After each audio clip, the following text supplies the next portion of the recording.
What's up everybody, welcome to Money Management channel. My name is Andrei and today I'm gonna be doing an update on MMTLP and FINRA saga. I got the cash in the bag, stadium packed, born a rock star in this life, gonna live it up. And for today's video guys, I have several news. Couple of them are really mind-boggling. I have to say that it might be a potential bombshells in our case. And I have to admit that this news was discovered by the headliners, but from different sides of so-called different sides of MMTLP community. And one of them is definitely the news from Mark Basil, and potentially he will file a class action lawsuit. And the second one is the news from due diligence, in which he discovers that NSCC didn't handle settlement and clearing for MMTLP securities. And guys, this is the real bombshell. So, before we dive deep into all of this, please hit the like button for YouTube algorithm and drop me a line in the comment section for whatever reasons you want.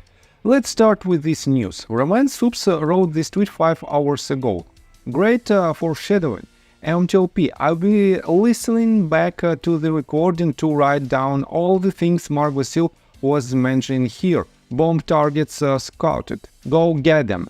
And he refers to the space call where he was a host, and it happened just several hours ago. Unfortunately, I didn't have enough time to listen to this space call, but he also added this tweet. 4 hours ago he wrote, Roman Soups wrote, set a reminder for my upcoming space. MMTLP, Mark Basil dropped some hints at the next targets for MMTLP resolution. Possible class action against TRCH, possible pressure on next breach. And guys, we know that just several months ago, Mark Basil told us that he will not file a class action lawsuit because at that moment it wasn't the best possible way to the resolution. But for now, guys, according to Roman Soups information, potentially we might see this class action lawsuit against at least one broker-dealer, TRCH. And the second potential path how he will try to resolve this issue is through the pressure on next breach hydrocarbons. And guys, the main point of these actions is following, in my opinion. Next breach is not so active right now, and we don't have any updates from the current board of directors or C-level executives. And that is why, guys, as shareholders, you deserve to know more, and that is why I think Mark Basil will follow this path as well. Unfortunately, in his own Twitter account, Mark didn't write anything about this update, about this news, but I think within next several days I will discover more information and I will give you this in my upcoming videos. And for now, let's take a look on the second news, that is real bombshell. John Birdie reposted the tweet that was published by Due Diligence, and Due Diligence wrote, MMTLP, okay, I'm going to be as respectful as possible here, but there are some discrepancies that need to be addressed. While the NSCC is supposed to guarantee the settlement for trades, there's just one problem. The NSCC did not handle settlement and clearing for the MMTLP security. Guys, how cool is that? And he explained where did he get this information. I called today, while they don't usually talk to members of the investing public, in my 3 minutes with the lady, now it's not time for jokes, Jack, I spoke to, I managed to finesse her into answering one question for my case study. Was the NSCC involved in the settlement and clearance for MMTLP trading? The answer was no, never. Not one trade? Andrew, never. God bless you 2 times, my dear. Thank you for your help. So, the NSCC and their guaranteed settlement means precisely dinkings to our situation. I have the receipts to back it up and the name of the employee I spoke to. What does this mean? This means that every argument that says that we could not have an imbalance past a T+2 settlement due to the NSCC guarantee is 100% incorrect, and this is a real bombshell.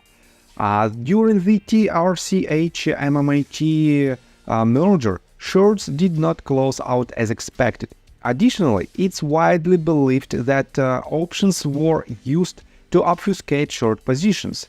There was no other explanation for why, after all the years TRCH traded, suddenly, right before the merger, options became tradable. If there was a large naked short position at that time, this would have left unresolved positions that likely contributed to ongoing imbalances. We all know that the MMTLP security was made tradable by unknown parties after the merger. Given this context and the options chain issue, it's reasonable to assume that this action might have been taken to obscure or conceal naked short practices. Introducing a new trading mechanism or altering the tradability of the security could have been an attempt to hide the scale of shorting and fails to deliver that were unresolved, especially given that we already know that there was broker-to-broker settlement, and now that we know there was no NSCC involvement. This cannot be argued against as a possibility.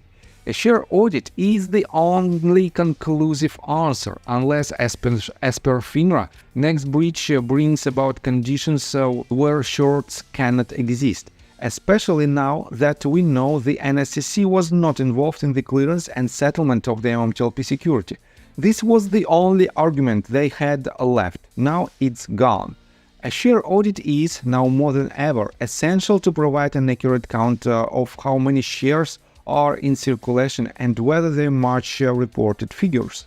If this is the information we want, this is the only way to verify if a share imbalance exists.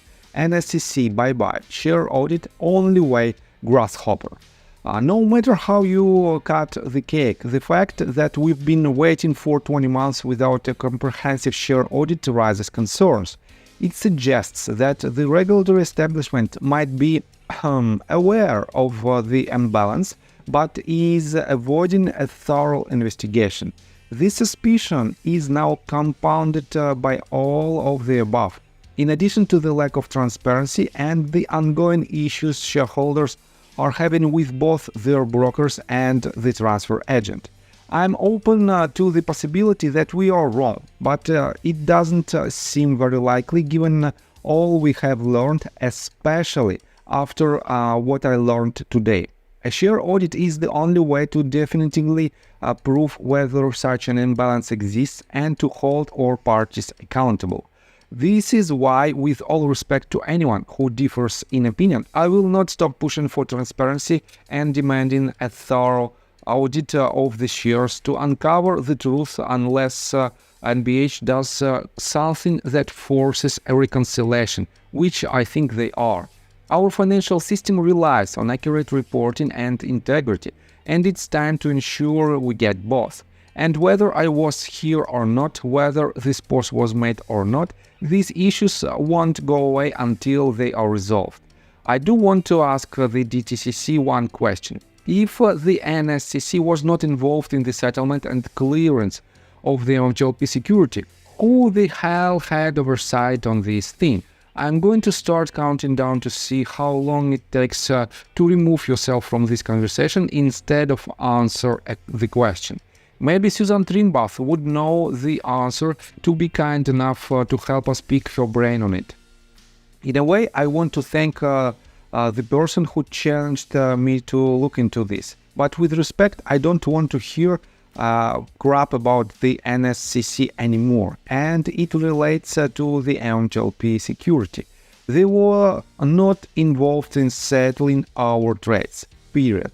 And so guys, I think this news is a real bombshell, but we have to keep in mind that we have to understand that this fact should be proven by the NSCC, or it should be proven by due diligence by giving some records of this phone call. And for now, I have to admit that yes, we have a lot of facts that authorities are trying to hide a lot of information. Another part of this was presented to us by Orogrande, and he wrote this: does this say FINRA's obligation or the issuer's obligation? According to FINRA's Rule 6490, it wasn't Metamaterials or Next Bridge Hydrocarbons that didn't fulfill their obligation. It was FINRA. Once FINRA U3 halted MMTLP, they had plenty of time to work with Metamaterials to adjust the dates. But instead, they choose to delete the symbol on December 13th, guaranteeing an issue related to settlement and clearance. And guys, definitely it was in FINRA's hands to solve this problem back in December of 2022. Let me continue. This was the opposite of FINRA's obligation to foster cooperation and coordination of the clearing, settling and processing of transactions. Why isn't the SEC holding FINRA accountable for not following their own rules? Is the SEC protecting FINRA because the SEC has been involved in the whole time? And he added the screenshot of the rules, general rule of the file 6490, processing company related actions. And definitely they have plenty of time to settle this issue. And he added this tweet with the timeline. So he wrote, including the day of the U3 halt, FINRA had 4 full days to recognize that by not working with the issuer to adjust the dates and allow for settlement to take place, they'd be purposely creating an issue related to settlement and clearance. Wasn't 4 days enough time to recognize the problem they'd be creating? And even if we were to pretend that Saturday and Sunday didn't count, this was still 2 full days, a Friday and a Monday, to recognize the problem before deleting the symbol. But we know that Robert W. Cook sent an email to the SEC on Sunday, December 11th, about keeping employees home. So we know they were also thinking about the situation over the weekend. Looking back, knowing that it was FINRA that changed the MMTLP corporate action, forcing Meta to accept it as written, then revising it 2 days later just to U3 halt trading the next day.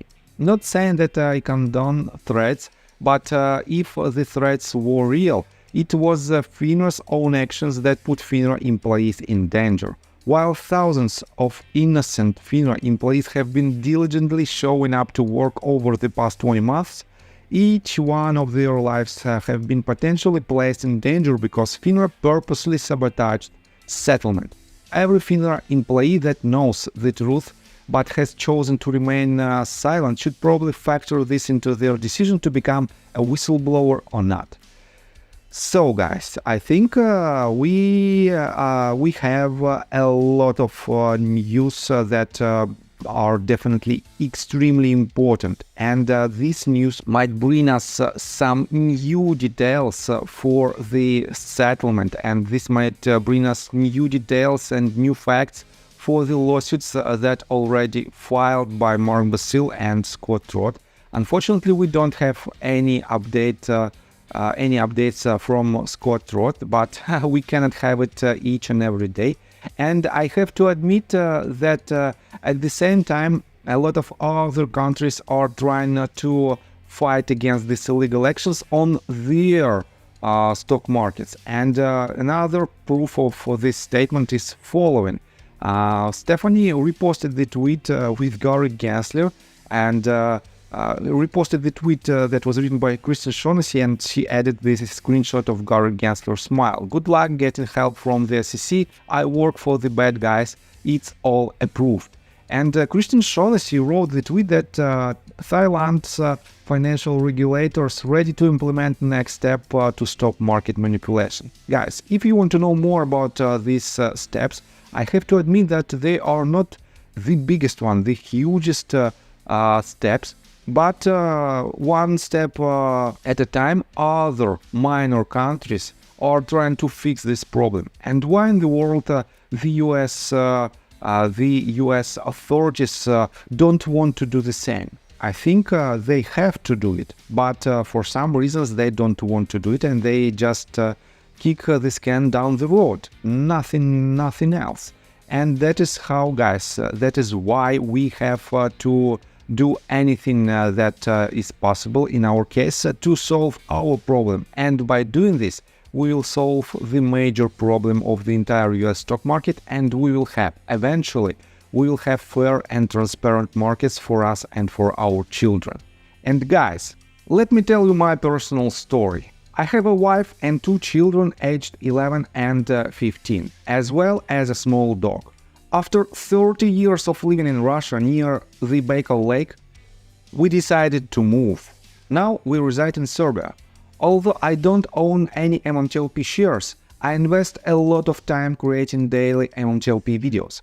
I have been doing this every day without days off and holidays for more than 1.5 years.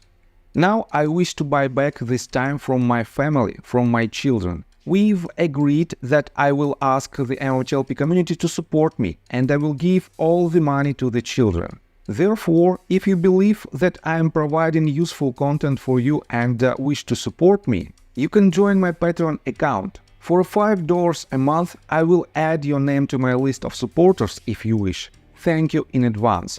The link you can find in the description below. So, I think that's all information that I want to provide you. If you like my video, please hit the like button and subscribe to my channel, and see you guys and girls next time. Bye! I got the cash in the bag, stadium packed. Born a rock star in this life, gon' live it up on the attack. Baby, I'm bad, I just wanna get caught up in this life. I'm crazy, I'm mad, doing no cap. Only God wants you.